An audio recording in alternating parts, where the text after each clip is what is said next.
Breaking news जिला बदायूं के बिलती से है, जहां श्री नटवीर बाबा महाराज के नाम से ग्राम कुंदापली में प्रतिवर्ष मेला लगता है। जहां बिलती के लोकप्रिय एसडीएम साहब का मेला अध्यक्ष, ग्राम प्रधान और जनता के द्वारा एसडीएम विजय कुमार मिश्र का भव्य स्वागत किया गया और उसके बाद बिलती एसडीएम ने मेले का फीता काटकर मेले का शुभ आरंभ किया और जनता को संबोधित किया है।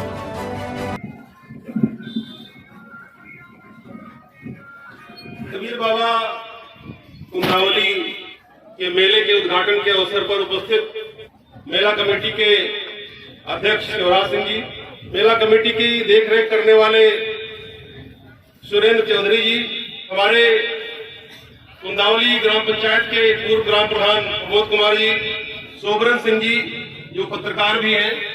मैं सबसे पहले कुलदीप चौधरी जो पास के गांव के रहने वाले हैं, मैं इनको धन्यवाद देना चाहता हूं कि उन्होंने सबसे पहले मुझे बहुत अप्रोच किया यहाँ आने के लिए और इसके इतिहास के बारे में संक्षिप्त रूप से मुझे बताया। मैं आने की स्थिति में नहीं था, बहुत काम है इस समय चुनाव निपट गया है, लेकिन चुनाव के निपटने के बाद में कुछ कार्य ऐसे हैं जो बहुत ही समयबद्ध है, चरणबद्ध है, उनको चुनाव के मोड में ही करना है। एक भी मिनट की मेरे पास फुर्सत नहीं थी, फिर भी मैं इनके आग्रह से, क्योंकि ये बहुत ही भावनात्मक व्यक्ति हैं, इसलिए इनकी भावनाओं को मैं देखते हुए मैं यहाँ पर आने का मैंने कोशिश किया और आज मैं आपके बीच में हूँ। मैं मेला कमेटी के तमाम पदाधिकारियों को धन्यवाद देता हूँ कि नटवीर बाबा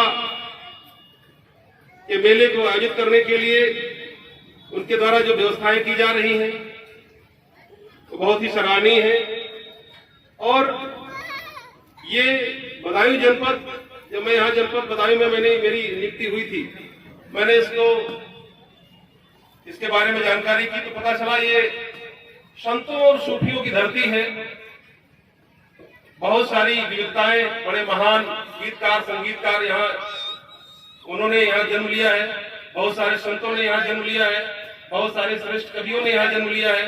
इसलिए मैं इस धरती को नमन करता हूँ और मेला कमेटी के लोगों को इस बात की बधाई देता हूँ कि नटवीर बाबा जैसे संत जरूर किसी जमाने में कोई बहुत बड़े संत रहे होंगे, इसीलिए आज उनके नाम पर एक मेला लगता है, उनका मंदिर बना हुआ है। तो ऐसे संतों को नमन करना भी हमारा दायित्व है। ये हिंदू संस्कृति है और हिंदू संस्कृति को जीवित रखने के लिए सारे क्रियाकलाप बहुत ही आवश्यक होते हैं। प्राचीन काल में जब संचार के माध्यम नहीं हुआ करते थे, लोग एक दूसरे से मिलकर के अपनी भावनाओं को व्यक्त करते थे, अपने विचार व्यक्त करते थे। उस जमाने में, उस प्राचीन काल में इस मेला जैसे आयोजन का प्रादुर्भाव हुआ और मेले को आयोजित करने के पीछे मुख्य रूप से जो विचारधारा है, इससे सामाजिक समरसता बढ़ती है, बच्चों का, बड़ों का मनोरंजन भी होता है और हमारी जो भारतीय संस्कृति है, जो हिंदू संस्कृति है, उसको भी देखने का एक मौका मिलता है। इसलिए मेले का आयोजन बहुत आवश्यक होते हैं। आज मुझे बड़ी खुशी हुई और आज मैं यहाँ पर आया हूँ। मैं ईश्वर से प्रार्थना करता हूँ कि मेला और आगे बढ़े, दिन दूनी रात चौगुनी गति से और भव्य मेले का आयोजन आप लोगों के द्वारा कराया जाए, इसके लिए मेरी ईश्वर से प्रार्थना है और मेरा जो भी सहयोग होगा मैं करूंगा। तो मेला, आप लोग यहाँ पर बहुत सारे दूर दराज के गांवों से बच्चे भी आते होंगे, बड़े भी आते होंगे, बूढ़े भी आते होंगे।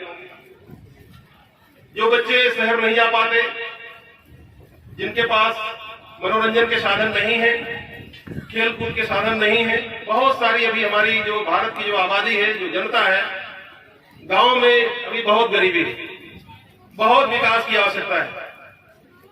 इसलिए ऐसे लोग जो समाज में अंतिम व्यक्ति के रूप में है, उनको अपनी भारतीय संस्कृति, हिंदू संस्कृति को समझने का मौका मिलता है। उनको यहाँ आकर के खुशी मिलती होगी, मेला देखने जा रहे हैं, बच्चों को बड़ी अपार खुशी मिलती होगी। मुझे अपना बचपन याद आता है कि मैं अपने बचपन में भी मेला देखने जाया करता था गांव से, क्योंकि मेरा भी जन्म गांव में ही हुआ है और ऐसा गांव जो शिक्षा में बहुत ही पिछड़ा हुआ क्षेत्र था किसी जमाने में, आज हमारे क्षेत्र की प्रगति हो रही है शैक्षिक रूप से। तो मुझे अपना बचपन याद आ गया। इतना जीवन हो गया, इतनी नौकरी हो गई, बहुत सारे मेले देखे,